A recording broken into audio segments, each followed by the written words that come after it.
अब आपको दिखाते हैं कबीर सागर में एक और रहस्य है। जब परमात्मा ने उस समय कहा था 550 वर्ष पहले, 650 वर्ष पहले कि धर्मदास एक ऐसा समय आएगा जो 5505 को मैं बता रहा हूं, उस समय एक ऐसा समय आएगा जब मेरा हंस जाएगा। जो उसमें तो कहा परमात्मा ने कि हम ही जाएंगे गरीबदास वाले पंथ में आगे चल के। और फिर बताया है देखना कि एक महापुरुष आएगा, यानी परमात्मा बार बार नो कहें, जैसे यहाँ आए थे जो बार बार नो कहते मैं भगवान हूं कोई नहीं माने, तो थोड़ा घुमा कर कहते हैं भगवान, फिर समझ में आती है। ये देखिएगा, ये कबीर सागर है, वही जो आपको अभी पहले दिखाया था, ये कबीर सागर है। और इसके सवसम बोध नामक एक चैप्टर है और खंड इसका वही बोध सागर खंड है। 170 पृष्ठ से याद से देखियो, ये सत्य कबीर वचन यानी परमात्मा के वचन है, लेकिन हमारे काम के ये यहां से है 171 पृष्ठ से। सवसम वेद बोध, सवसम वेद बोध यहां लिखा है 5 सहस और 500, जब 5 सहस और 500 यानी 5500 जब कलयुग बीत जाए, महापुरुष फरमान तब जग तारण को आए। अब 5 सहस और 500 यानी 5500 जब कलयुग बीत जाए, महापुरुष फरमान तब जग तारण को आए। 5500 जब कलयुग बीत जाएगा तब एक महापुरुष संसार का उद्धार करने के लिए आएगा और उसके पास सही फरमान होगा। फरमान माने वो मंत्र जाप आदेश। हिंदू तुर्क आदिक सब जेते जीव जहान और सत्य नाम की साख गहे वो पावे पद निर्वाण। अब क्या बताया है कि हिंदू तुर्क, हिंदू और मुसलमान जो अलग अलग होंगे और फिर और भी जो होंगे जैसे सिख और ईसाई आदिक यानी सभी जेते जीव जहान सतनाम की साख गए ये पावे पद निर्वाण। निर्वाण माने मोक्ष, मोक्ष पद पाएंगे सब के सब वो सतनाम प्राप्त करके इस दास से महापुरुष से। जैसे परमात्मा ने कहा था उस कबीर वाणी में कि सभी पंथों को मिटा के एक पंथ चलाऊंगा, उसके विषय में फिर दोहराया है कि वो कैसे एक होंगे। यथा सरित गण आप ही मिले सिंधु में धाये, सत सुकृत के मद तिमी सभी पंथ समाये। क्या बताया कि जैसे सरित गण यानी नदियों का, नदियां, सरित गण माने नारी नारी नदी, और आप ही उस समुद्र में जाकर वेग धाय माने शीघ्रता से मिल जाती हैं फटाफट। ऐसे उस सत सुकृत यानी उस सच्चे पंथ के मध्य जो हम चलाएंगे उसमें तिमी माने उसमें सब ऐसे ही समाये जैसे सरिता दरिया अपने आप समुद्र में स्पीड में जाकर मिल जाती एक हो जाते हैं, ऐसे सत सुकृत के मध्य सब पंथ समाये, सब एक हो जाएंगे। अब क्या बताते परमात्मा धर्मदास, जो मैंने ये सवसम वेद में जो लिख दिया, जो वचन बोले हैं, ये जब लग पूर्ण होए नहीं ठीके को तिथिवार।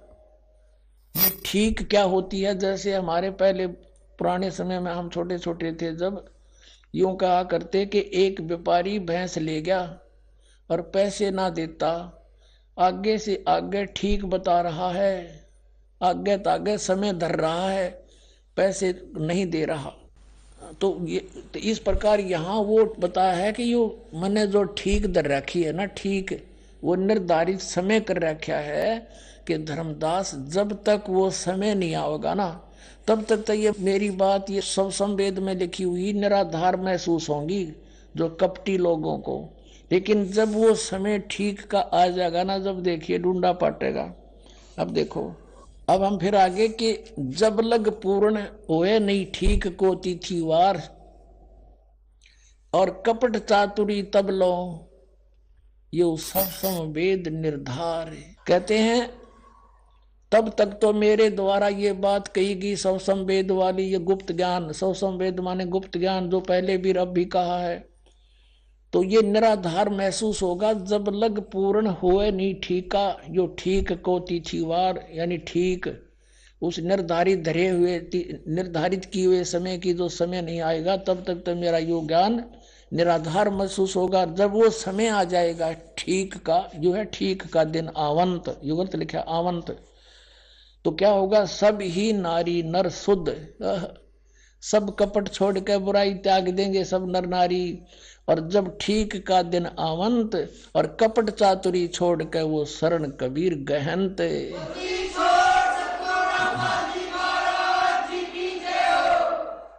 पूरे विश्व में लिखा परमात्मा ने कि सब एक हो जाएंगे। क्या लिखा है कि एक अनेक हव गए और पुनः अनेक हो एक, हंस चले सतलोक को सब सत नाम की टेक।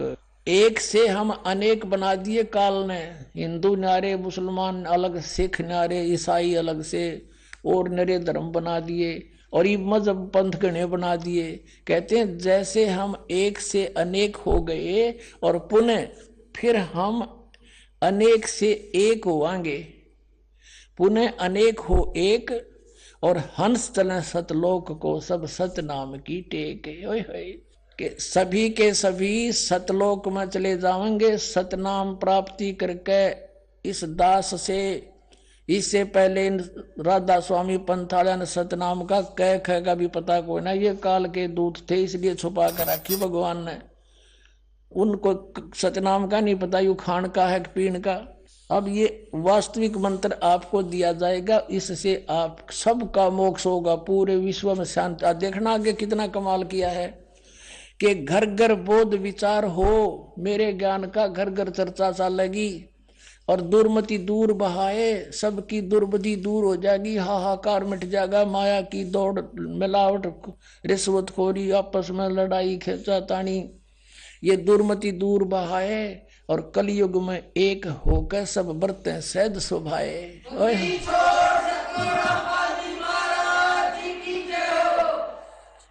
कहते मेरे ज्ञान का घर घर में विचार चला करेंगे और उससे सबकी दुर्मति दूर हो जाएगी, सब प्यार से रहा करेंगे। पता लग जाएगा हम एक पिता की संतान है, ना सास बहू लड़ेगी, ना पड़ोसी के साथ झगड़ा होगा, कोई मुकदमा नहीं होगा। और कहते हैं कलयुग में एक होकर सब बरतें सहज सुभाए, सब प्यार से रहा करेंगे। बोलो सतगुरुदेव की जय हो। पुण्यात्माओं, आपका सौभाग्य है, धन आपके माता पिता जिससे जन्म हुआ, आप वो प्यारी आत्मा हैं जिसके लिए ये समय ठीक दर रखी थी। बोलो सतगुरुदेव की जय हो।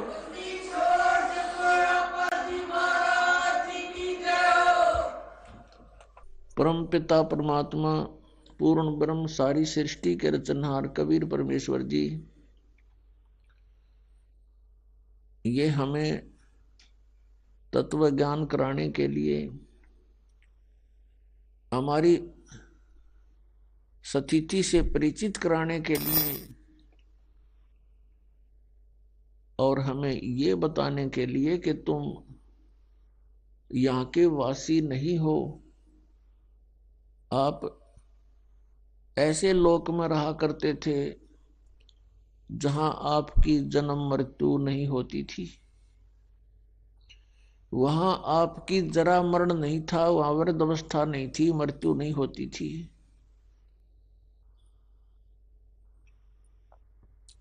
वहां किसी वस्तु का अभाव नहीं है।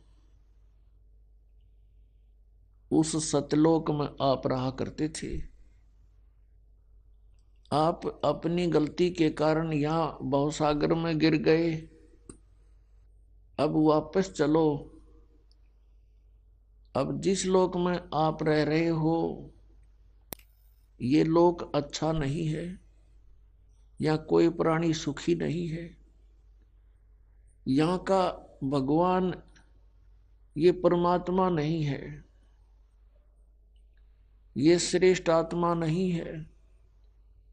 आपके ऊपर कितने कैर टूट रहे हैं, और जिसको तुम परमात्मा कहकर पुकारते रहते हो तुम्हें कोई राहत नहीं मिलती। जो परमात्मा है उसका आपको ज्ञान नहीं। वो परमात्मा कौन है? वो काशी में आए थे कबीर दुल्हा धानक। ये वो परमात्मा है जो सर्व सुखदाई है, सर्व पाप नाशक है, पूर्ण मोक्षदायक है, हम सबके जनक हैं, हम सबके पिता हैं। अपनों का अपनों को दुख होता है, अपनी संतान का माता पिता को कष्ट होता है यदि उन पर कोई आपत्ति आती है। हम यहाँ घोर कष्ट उठा रहे हैं, हमारे पिता बहुत दुख पा रहे हैं, और ये काल उस परमात्मा को सताना चाहता है हमें पीड़ित करके। पुण्यात्माओं, आपने ये अमर कथा कभी सुनी ही नहीं थी, इसलिए ये बातें ऐसी लगती हैं शीघ्र सी स्वीकार्य नहीं होती, क्योंकि आप बच्चे हो और ये ज्ञान उच्च सत्र का है। छोटे बच्चे माता पिता से कुछ वचन सुनते भी हैं तो उनकी बुद्धि ग्रहण नहीं करती शीघ्र सी। जिस दिन आपकी या ऐ समाप्त हो जाएगी, जैसे छोटे से बच्चे को वो कोई आकर के वस्तु उठा लेता है, जैसे पेन उठा लेता है और पूछता है कि पापा ये क्या है। पिताजी कहता है बेटा पेन है पेन। फिर कहता है फिर कहता पेन है बेटा पेन। वो कहता पेन है ऐसे कहता कहता वो उसको रखकर छोड़ जाता है और खेलने लग जाता है दूसरी वस्तुओं से। वो ये समझ नहीं पा रहा पिताजी कहना क्या चाह रहे हैं कि ये क्या चीज है। पिताजी तो बता ही रहे हैं कि पेन है। तो वो अभी उसकी बुद्धि इतनी बनी नहीं है कि उसको ग्रहण कर ले पिताजी क्या बता रहे हैं। और जब वो थोड़ा सा बड़ा हो जाता है, उसका माइंड विकसित हो जाता है, तो फिर उसको कहते हैं बेटा पेन लाना उठा के। वो दौड़ा जाता है, दौड़ी जाती है बेटी है या बेटा, और उठा के ला के रख देता है। तो ऐसे अभी आप इस ज्ञान को जो दास आपको बार बार सुना रहा है, इसको जल्दी से ग्रहण नहीं कर पाओगे, क्योंकि आप अभी बच्चे हो भक्ति मार्ग में। और जब आपकी यह ऐ मिट जाएगी, आपकी आंखों से आंसू बहा करेंगे कि हम कितने नालायक, देखी तामर्रे, या सपने में भी सुख को नहीं, जागरण में तो होगा कहाँ से। हमने सुख ढूंढ लिया, सिनेमा देख लिया, गुटी ला ली, कार ले ली, कोठी ले ली, अंदर से ज्यों की तू आग लगी रहती है प्रत्येक प्राणी में। परमात्मा कहते ब्रह्मांड 2100 आग लगी है, और ये कृत्रिम बाजी सब ठगी है। काल ने ठग रखा तुम्हारे को, धोखा दे रखे। लेकिन यह आपका समझ में नहीं आती, क्योंकि भांग गणी प्यार रखी इसने। कबीर साहब कहते हैं कबीर ये माया अटपटी सब गट आन अड़ी, और किस किस न समझाऊं या कुएं भांग पड़ी।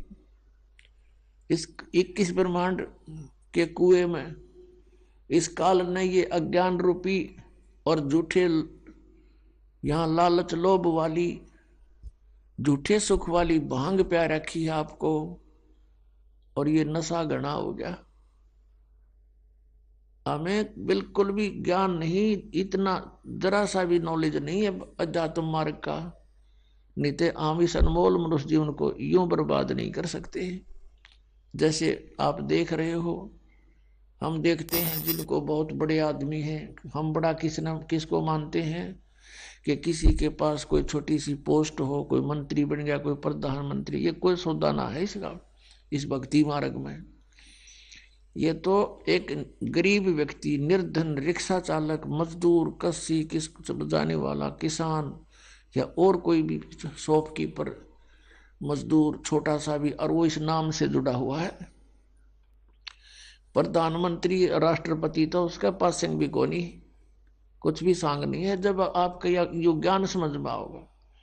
कबीर साहब कहते कबीर सब जग निर्धना धनवंता नहीं कोई, धनवंता सो जाड़ियां जिस पर राम नाम धन होई।